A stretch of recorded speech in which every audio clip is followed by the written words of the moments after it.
Sherry here. Jessica, hi.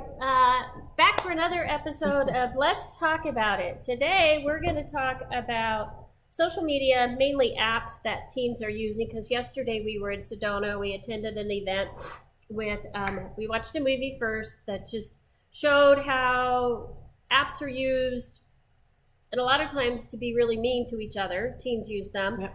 They highlighted moms, dads, teens. They did in the movie. And there were a couple younger kids, which that was the shocking part of it. A lot of it was the two younger kids in it, how much it affects even really, really young kids. Yeah, big the on their bullying phones. aspect is big on phones. They talked about, of course, the number of likes, how many likes you get if you post something. That's a big deal. And they said that one kid would remove their social media posts if, I don't know, like in 15 minutes they didn't have like 50 likes or something. Because they would get bullied. People would make comments about how lame they were because they didn't get likes. They didn't have clout. That was another word that they talked about, was clout. That kids compare themselves to one another in school. Like, I have clout, meaning I have more likes on my video than you do on yours. So I'm more important. I'm more liked.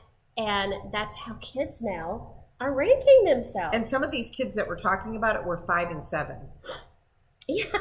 Yeah. Like, and they were using words that they're very social media savvy. Yeah. Even the 5 and the 7-year-old that were in this that were in this documentary. But I was like, I don't know how to connect to these people. Like, the words they were using, the things that they divulged in this, we'll get into it later, but like sending very sexually explicit photos. They said it was within 2 text messages of talking with boys and girls, and it was both girls and boys. Within 2 text messages, there were naked pictures that were already being sent. Well, they were talking about how young kids don't even date anymore. No. A guy will express interest in a girl, or a girl sees that a guy likes her posts and stuff, or he says, I think you're cute, or I think you're hot. So the girl responds, and then it's usually like sexual, like within a text or two. Yeah, send me images. And they ask for sexually explicit images. Yes, they do. And then they have these other chats where teenage guys are together, and they're swapping these images almost like baseball cards. Yeah, they did mention that. I think they did say it was like they're into pornography by 7th grade, like deep into pornography by, was it like between 5th and 7th grade? They're already. It's the first time they certainly have actively viewed it or participated in it. It's just alarming. These devices, these crazy devices, they have a lot of good, but for our young kids, it's really horrible for them. They not only just keeping in contact with each other, their parents, so forth, but the amount of people that are out there using these devices to bully the kids, to make them feel worthless based on how many likes and thumbs ups and clicks and all of this stuff that these kids get. I think there were 10 kids that participated. It was like between 10 and 15 kids that participated. And if you think about the percentage, one of the parents in the documentary, their kid committed suicide. And it was because of social media. So even if that's 1 in 15, that's too many. And even the parents that were interviewed, all of them said, I would never have given a phone to my kids at the age I did. If I'd known what was gonna happen. Yep. And absolutely. every single kid, I can't remember if the 2 youngest in the documentary said that they were depressed, but one of them said he did feel anxious a lot. That was a big one. Kids feel anxious. Every single kid in the documentary said that they had depression, anxiety. They were anxious. They felt bullied. Every single, out of all the 15 kids, even the 5-year-old, constant bullying. And it's sometimes they never even meet the people that are doing it, but it still hits them hard because on social media, this feels real. this feels real to them. And that's what's so crazy. And it is real to them because they put themselves out there. They make the time to do a cute video or something like that. And then everybody rejects it. They're like, oh, that's so stupid. It's dumb video. We don't like it. And so that creates the anxiety for the kids. Like, oh my gosh, I'm not measuring up. It's just like right there in these kids' faces. It was an eye opener. But the thing is like, every time we go to an event or you speak and we meet other people and they talk, you never realize how much, even as a 55-year-old woman, how much you don't know. Yeah, it's alarming. Yeah. Kids can navigate through social media all the time. Dogs are here. They're going to bark. Sorry. I'm at my house. It's just the way that it is. I'm the wrangler. It's just the way it is. So, yeah, social media is something that we've talked about for a long time, but the parents were raised in the generation of stranger danger, meaning there's somebody outside your door or the mysterious, scary white van's going to come by and throw you in the back. And that actually they were showing in this documentary that crime statistics have gone down. That's because all the predators are now inside your home via these devices. This is where the criminals are. They're not out driving around. Some are. I mean, we can't say that they're not all, but a lot of them are going after your kids. They're in front of a computer. They're paying people to. It's scary. Well, parents can do a lot. They can monitor their devices. They can download and pay for Life 360, which shows what your kids are doing, who they're talking to, what apps they've got. And there's even legislation we're working on to try and hold the tech companies more accountable for apps that kids want to download that the parents have to approve it. I don't know how that's going to play out, but we'll watch that and see. But parents, you bought that device.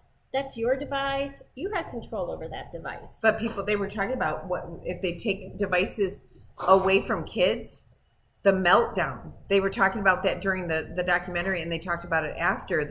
The school resource officer, the police officer was talking, and he talked about seeing a family out at dinner, I believe it was, and the parent literally had to take the child out of the restaurant to finish a complete and utter meltdown, all because they said, dinner's here, we're gonna put the phones away. And the kid lost his what. And so he lost his mind. And when the kid came back in, he wasn't in the deep throes of a meltdown, but he was still crying. But before that, he said every single person, including the parents, all the kids at the table were all with their heads down, faces buried. And I see that all the time. All the time, everywhere I go. I see that all the time when we go out to eat. Yeah, I want to look over and go, what color is your kid's eyes? I bet you don't know. This technology is not going to go away. Obviously, it's not. One thing that I appreciated about the young teenage girl that's 17 that spoke is that in some of her classes, her teachers have said, you can do your work on computer or you can have it written. Which is good. Now, I think we need to go back to that. I think pen and paper. Yes. Let's go back to pen and paper. I don't know if we ever will because testing is done online now. So much in our schools is done online. But it's just another way that you got to teach your kids how to navigate safely through the social media app tech world. We teach our kids to drive, and that's a process. So why aren't we teaching them online safety in the beginning when they get a phone? In fact, I personally think that when you give a child a phone, you need to do a GAB phone, which looks like an iPhone. Is it a GAB or GAB? GAB, G-A-B-B. Yeah, G-A-B-B, that's what it is. And it allows for you to put in the people that they can call on your phone and who they can text. Also, Bark. The resource officer was telling me that Bark, who is part of this documentary, they do research and they're very, very, they're a wonderful company. You can go on their site. I went on it last night, and it gives you resources, for their resources on there, different ideas, things to help make your kids safe. They are intricately involved in trying to help make kids safe, and it was because I guess their personal experiences is what brought them to do it. Two separate people. That's how they started the company. Yes, apps are not going away like we talked about. Kids are still using Instagram. They're still using TikTok. They use YouTube. Kids are not really on Facebook. They consider that an old people's app. But here, I'm going to just read you a list of some new apps.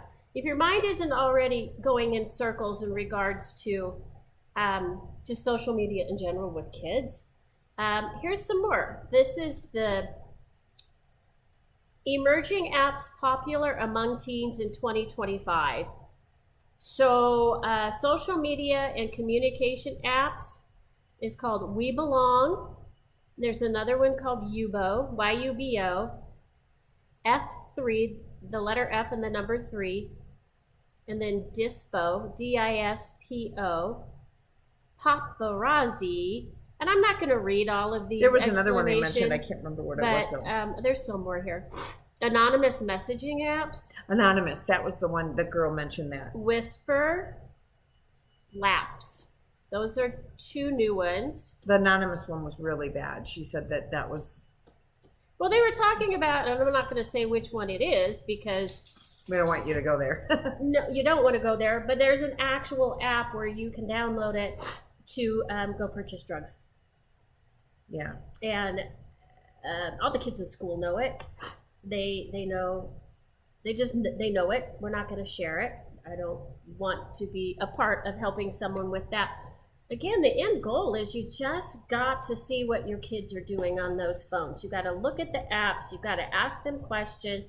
You can do your research about the apps, but a tech company's job is to continue to bring out new things, newer apps with more attention-grabbing things on the app to keep the kids interested, engaged. Yep, and circumvent the security. They want to just completely circumvent, just make it easy. I mean, it just, yeah, it was very disturbing, very enlightening. And if I had to do it again, I don't know that I would be really scared to have kids nowadays. It's very scary. Well, we can look at it that way, like it's very scary, or parents, you just need to educate yourself. You need to know what your kids are doing. It's a lot harder, granted. You don't know who your kids are. Half the time, you don't know who your kids' friends are, is what I was trying to say. Because, most of them are online. Yeah, they're online. Yeah. That always cracks me up with Facebook. Like, how many friends do you have? Oh, I have 2,000. You have 2,000 friends? You have 2,000 acquaintances. Yeah. Maybe 10 of them are friends or people you've ever seen in person. I know. Sorry. But it seems like sorry, somebody's walking by. Yeah, it just seems like it's a landmine, the whole app phone thing and the computers. Well, yeah, it's not going anywhere, so we need to embrace it. I'm sorry, my allergies are really bad today. You're just going to have to bear with us. I mean, we want to share this important information with you, but at the same time, we are human and we fall apart. Last week, don't even ask about this. Oh, so another thing I wanted to talk about was a Arizona Border Patrol agent was arrested and convicted of trafficking. I wanted to find this here. Yeah, big time. They have him on multiple charges. I believe he's being held without bail. He's a U.S. Border Patrol agent stationed in Wilcox, Arizona, who now faces serious charges related to child sex trafficking and fraudulent activity. It seems from reading the article that I have in front of me, which is from Sierra Vista Live, that's their newspaper, it sounds like originally they were following him and investigating him for saying he was at locations that he wasn't, so he was falsifying, his records, and that's how he got caught. His pay and things like that. Then when they tracked down where he really was, I think that's how I believe that's what started it, was he falsified records. Yeah, it said he falsely reported being on duty while assigned to checkpoints, dispatch, transfers, and training. It says, as the investigation progressed, disturbing evidence emerged of this individual allegedly paying a minor for sexual conduct The grand jury indictment includes 17 felony counts, including child sex trafficking and pandering. And this incident occurred between July 23 and March of 24. They're still investigating him too. I read They that. are. It says that he paid large sums of money to multiple commercial sex workers during that period, including a victim between the ages of 15 and 17. The incidents took place at his home or at hotels in Tucson. Yeah. The minor, who had previously been a victim of sex trafficking, was reportedly paid over $12,000 for sexual encounters with individuals, payments as high as $1,800. Records show that the minor's mother has also been arrested for child sex trafficking. Sounds like the mother was allowing this to happen. Yeah. And hopefully she'll rot in jail. She should be charged as well. That's disheartening. That's Poor disheartening kid. to hear this stuff. Poor kid gets rescued and then happens again. Well, it's funny how, we hear that quite often. We do. We hear a lot of kids that they get rescued, or somehow they get away, and then they what are you doing? Huh? They get away and then it comes right back around. They either go back to a trafficker, or they start trafficking themselves, or the family does. It's common. It's common, and it's sad. It's heartbreaking that this happens, that people that are in positions of authority feel that they have the right to do this to other kids, to kids in general. Well, one of the officers he's a school resource. He was amazing. He's a resource officer in Cottonwood, and one of the kids that was there got up and said, "This officer changed my life." And this is the young kid that he's just turned 18. He just graduated, and the resource officer made him realize he wanted to be a cop. Mm-hmm. But he mentored him. This resource officer from Cottonwood has open door policy. But I mean, what did he say? I can't remember how many arrests he says he makes per year. But he said they have no excuse. They know my door is open. Right. There's no excuse for their behavior. My door is open, and I will spend the time. My family's behind me. Like, we have really good people in our community. We just, And one thing I didn't know about that is that a resource officer can say, I want to teach classes on this subject, this subject.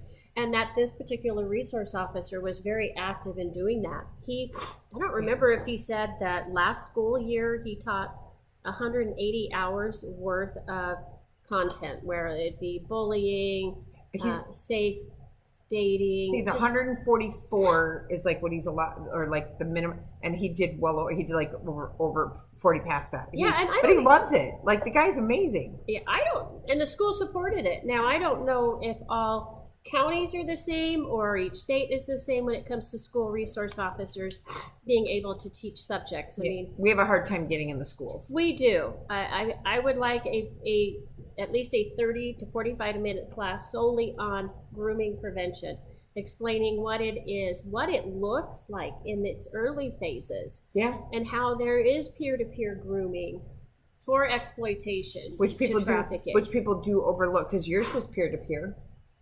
Yeah, my boyfriend was the recruiter, and his father was the groomer and the trafficker. So this happens a lot, and it happens in schools. But we have a hard time in our county getting dedicated programs just for that, because they want to attach it to sex ed. It has nothing to do with sex ed. They think a lot of other things are way more important. But I mean, it can touch these different avenues of grooming and sex trafficking. We're two people. I was not sex trafficked. I am a sexual assault survivor. But they all turn when I stomp my foot. They're saying the same thing, though. Yeah, but leave these kids alone. Leave the kids alone. That's what the dogs are saying. Alone. But I'm a sexual assault survivor, childhood trauma. I was sexually assaulted in foster care.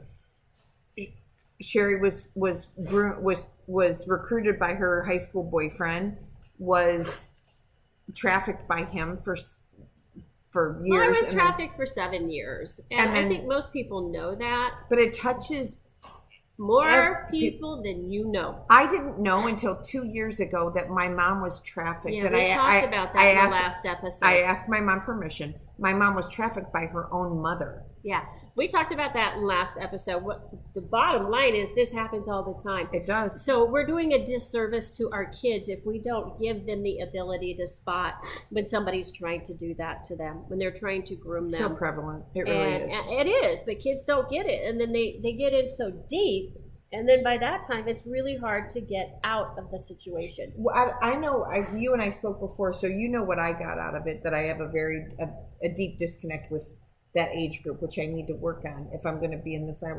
But out of everything that we saw, what did you get out of it the most? Like, what were you left with? Like, what questions? What did you?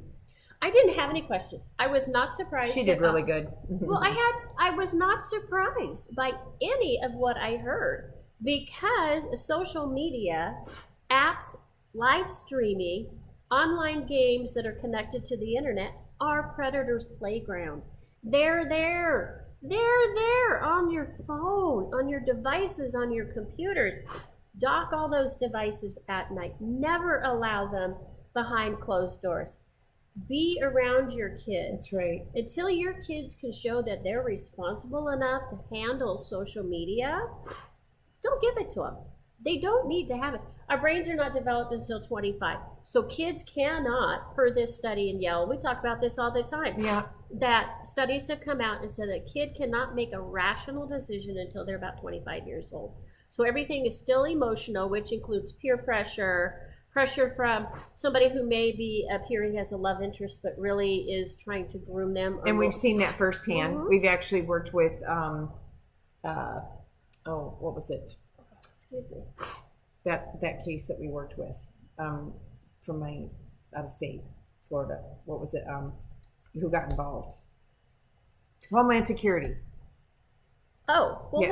Homeland Security is involved in a lot of these cases. So Homeland Security got involved in it, and it was somebody this person had never even met. Oh, I know which case you're talking about. Okay. Not naming names, but it was here locally, but it had a connection to Florida. Yeah. Yes, and so Homeland Security got involved with all that stuff, and then we just step out of the way from there. And you can do that too. Like, let somebody know, and you don't have to be deeply involved, but you can, if you see something or whatever, you can call the hotline, and we will get other people involved, and that way you don't have to feel like you're in danger, or you don't say the wrong thing, or but you can. There's ways to be involved and protect the people in our community. You can get involved you can let the right people know. Yeah, here's the National Grooming Prevention Hotline. We'll play Lost and Erie. It comes to us. We operate it, and it's a place. Let's take these out. It's a place where you can ask questions about grooming, get resources if there's something that you're concerned about. So it's 623-688-3214. National Grooming Prevention Hotline, 623-688-3214. And hopefully by the end of the year, we will actually have an official federal bill that defines grooming. Yep, we're working on it.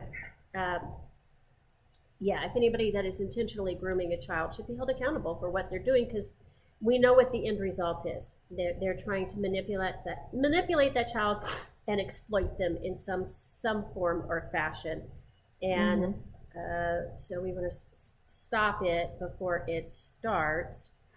And we do talk. We're going to be working on lots and lots of legislation this year. We leave for DC in September 16th, 17th, I think. So we'll be in DC again. We're working on legislation. We can't stress enough how important that is. Yeah, and if you're watching this, we have a ton of legislation from every state that we need people to read through for us and summarize. So we have the 3 Ps, which are protection, prevention, and prosecution. Yes. And so I know because I read it all. You do. I do it every day. But we have so much of it now. 50 states. What we're wanting to do is get a clear picture of where each state is on that. Why don't you bring over the whole folder and just the container? So we have got a ton of information. And then we talk, we're trying to change the age of consent. There's just so much that we do behind the scenes. This whole box. This is our work. Some of it. We work on all 50 states. This is a big one. Florida is a big one. Yeah. This is all these, we print these out. We have to go through all this legislation when it was last touched. Because sometimes it's years and years and years. Before any of the P's have been updated. And some of them don't even have any of the P's. They just don't. So like this is Arizona where we live. And so there's a lot of information that we put on the front to keep us organized. However, we have every state, and if somebody enjoys reading legislation or would like to know what's up in their state, reach out to us. We will send you copies.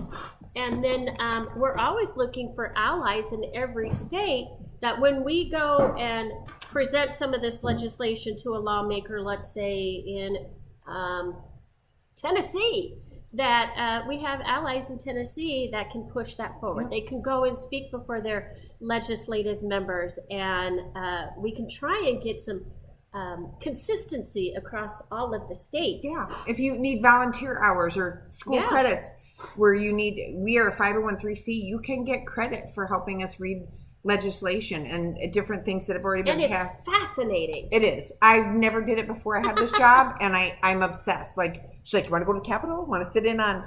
And I jump in the car and I go with her. We sit in on judiciary committees. I have that exact same file at my house. I have all those printouts, and that's when I go to bed at night. That's what I do the last 2 hours before I go to sleep. I'm reading old bills, legislation. Like, oh my gosh, I'll call her and I'll be like, this state hasn't touched something since 2016. Right. Nothing's been updated. That just shows the low priority people in general have on protecting our kids. Our children are the most vulnerable, yet should be the most valuable, protected and valuable asset. They're our future generation, and your kids are important.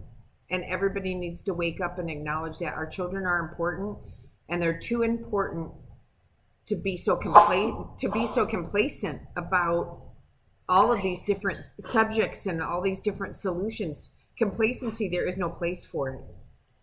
We could use your help. Yeah, so reach out to us. We could use your help in many ways. If you can't donate money, this is a good way. I think you might have a lot of fun going through a state's legislation and going, ooh, this doesn't sound right, or what does this mean? And so you're learning along the way. Yeah. And then, like you said, it becomes really fun. And it becomes fun, but it also, whether you're a sexual assault survivor, whether you've been trafficked or not, or whether somebody groomed you or tried to groom you, if reading this stuff doesn't spark a fire in you, like you read it and you're like we were doing the statutes of limitations. That was another project we were working on. Statutes of limitations in each of the 50 states.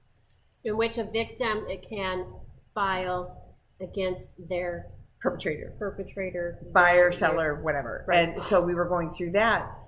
And some of these states the statutes haven't been updated in like a decade. It was really alarming. She talks to me after legislation. I was like, can you believe this? And she's like, yes. Yeah. I'm all fired up because a lot of it's new to me. It's not new to her. But I get fired up. I was like, what the? And then words. Like in Arizona, in our Constitution, there is the word knowingly. And everybody, when they read legislation, they're like, why, when it comes to, let's say, abusing a child, they should have knowingly known. It's like, can't you take that word out? We can't. It's constitutional. They call it constitutionally sound. It has to be in there. Until you find there's certain words and phrases that have to remain in the legislation. Yeah, and I imagine it's why a lot of legislation, we've talked about this, gets thrown out, and then they have to bring it back the next year because the wording in the bill, when somebody finds someone to sponsor a bill, and not all legislators, representatives, senators, not all of them always catch everything in the writing Yep. or know everything. So if it goes up for vote or goes to be presented to a judiciary committee, and it may go through one house and nobody catches it and it gets passed, and then they take it over to the Senate, they catch it and they're like, oh, it's not constitutionally sound. Like it needs fixing, tweaking. Yeah, they need an amendment, which is what somebody usually proposes, and then sometimes when there's an amendment, some of the people in the Senate, let's say that the Senate has the bill right now, and so they catch something. So the Senate wants to write an amendment, a Democrat or Republican, and nobody can agree on the amendment. Yeah. So the bill dies. And the bill dies. Dies. And that's why when you look through that file that I have over there, some of these things haven't been touched for 10 years because most people probably, I assume, think, oh, well, we tried that already and we couldn't, and it didn't go anywhere. But it could be something as simple as the wording, or people can't agree on it. But if people keep persevering and we keep coming back. We keep coming back. Year after year after year. Oh, I hate allergies. Sorry, guys. If you guys have any really good allergy fix, please let me know. But that just needs to go back in there. Oh. Anyway, I think we'll end up here because we're at 31 minutes, but I hope that you enjoyed this Let's Talk About It, and we will be back next week with more stuff unless there's some breaking news involving the world of grooming and trafficking. Also, reach out to us and let us know different subjects, things in the news that you want to talk about. Yeah. Or if there's a topic you want us to cover, and we'll look it up if we don't know, if we need to do research on it. But we welcome all different areas of conversation. So please reach out to us. That's why we started doing this. It was all us talking about things, like I would send her things, or I would read things, or she would say, did you, like she'd send me something, and so that's why we decided to start doing. We're just bringing you into our conversations that we have all the time when we talk about things that we do. Please pick a subject and please reach out to us, and we'll reach back out to you, and we'll cover subjects. That's what we're here for. Is keep the discussion open, keep the eye on what we're doing. We have to keep eyes on it and get more and more people to rise up. Grooming and prevention advocates. Education. Yep. That's what we do. So Pearl, again, who rescued me at a mailbox, thus the name of Pearl at the Mailbox and the nonprofit. I will always say that. That woman was amazing. So Pearl stands for Prevention, Education, Advocacy, Regulation, and Legislation. That's what we do. Yep. Pearl rescued her, and we don't ever want to forget her, because we always say, be the Pearl that saves a life, be the Pearl that notices something. Be involved. Be a Pearl. Be involved. Review legislation. Show up in your state when there's legislation going on. There's a million different ways to be a Pearl. And we on our website, Pearl at the Mailbox, all spelled out, we have a tab that talks about the legislation that we're working on. Right now, it's just a list of federal bills that we're supporting and working on, because legislative session in each state has ended. So that will expand when we get back from DC. We always have a million different things. Well, I don't know if it'll expand, other than if my bill gets put on there that I just recently wrote, which I don't want to talk too much about it yet because it's in the review state up in DC. So we'll see. Anyway, you guys all have a good evening or a good day, and we'll talk with you soon. Bye. Okay, bye.